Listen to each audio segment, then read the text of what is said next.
Welcome back to Games Overboard. On the air longer than the Chevy Chase Show. I'm Tim. And I'm Brian. We're going to be reviewing a really great game today. It's fast-paced, it's hilarious, and there's usually violence and bloodshed involved in it. It is... Jungle Speed. Jungle Speed is distributed by Asmodee Games. It's for 2 to 80 players, and you can start playing as early as 7 years old. The game was designed by Tom and Yako. Let's see what's in the bag. In the bag is a wooden totem and a bunch of cards. And that's it. To start the game, you're going to take the wooden totem and place it at the center of the table where everybody can reach it.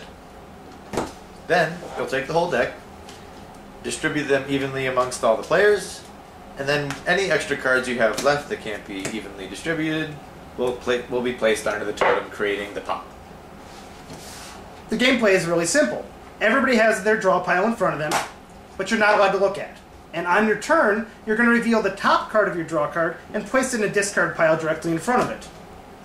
Turn play goes one at a time, clockwise around the table, until 2 players' cards match. This results in a duel. The duel is only triggered when symbols match. Colors don't make any difference except for special situations in the game. When a duel happens, the players involved in the duel will then try to grab the totem as quickly as possible.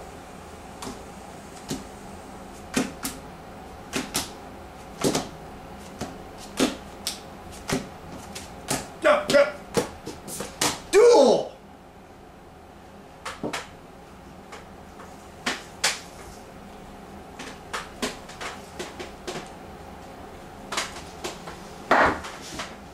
And whoever gets the totem wins the duel. The loser of the duel We'll take all the face-up cards from the player who won the duel, your own face-up cards, and the pot, and place them under your draw pile.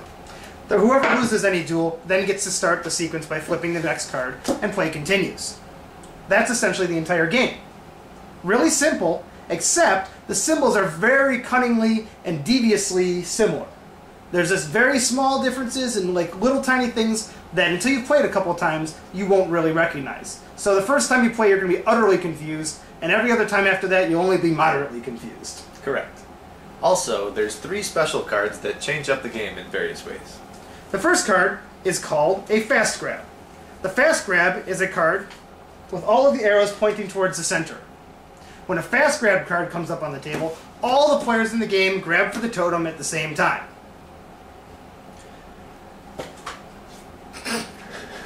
Good reaction time, Tim. And whoever grabs the totem gets to take all of their face-up cards in front of them and put them into the pot underneath the totem for the next loser of the next duel to collect. The second special card is the all-flip card. When this card is flipped, the person who flips it will count to 3, or anything else, just to make sure everyone else is on the same page, and everyone will flip a card on 3. 1, 2, 3. When this happens, if there's any duels, those will be resolved. If not, play just continues as normal. One thing to note, when you're flipping your cards, you need to make sure you're always flipping them outward, meaning you're not allowed to flip the card towards yourself in order to get a sneak peek at what's coming up next. When you're flipping outward, make sure you do it quickly so you don't give a clue to your neighbor as to what's coming up. The final special card is called a color match card. I recommend not playing with the color match card until you've played a couple times without it. It does change things up dramatically, and it makes it a little confusing for first-time players. Once the color match card comes up, it has colored arrows all pointing to the middle. The rules change completely. From now on, as long as this is a revealed card on top of somebody's discard pile, you ignore the symbols and only pay attention to the color. You'll flip as normal, and whenever the same color comes up as a match between 2 players, a duel ensues again, and those 2 players will reach for the totem as quickly as possible. Good job, Tim. Fine, I win. And I get rid of my... As soon as the color match card is covered up by any other card, it is not in effect anymore. It's only in effect when you can actually see it on top of anybody's pile. The game goes like this until somebody runs out of their cards. Now, when you run out of your cards and you have them all in your discard pile, like Tim has right now, he's not out of the game yet.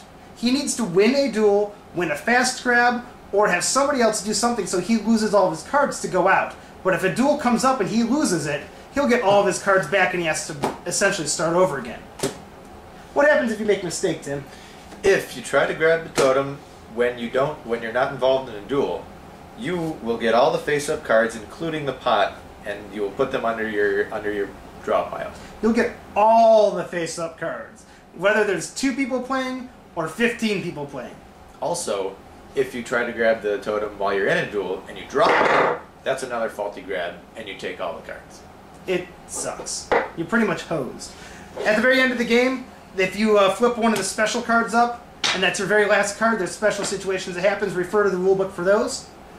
That's essentially the entire game. It's hilarious. It's loud. It's dangerous. It's amazing.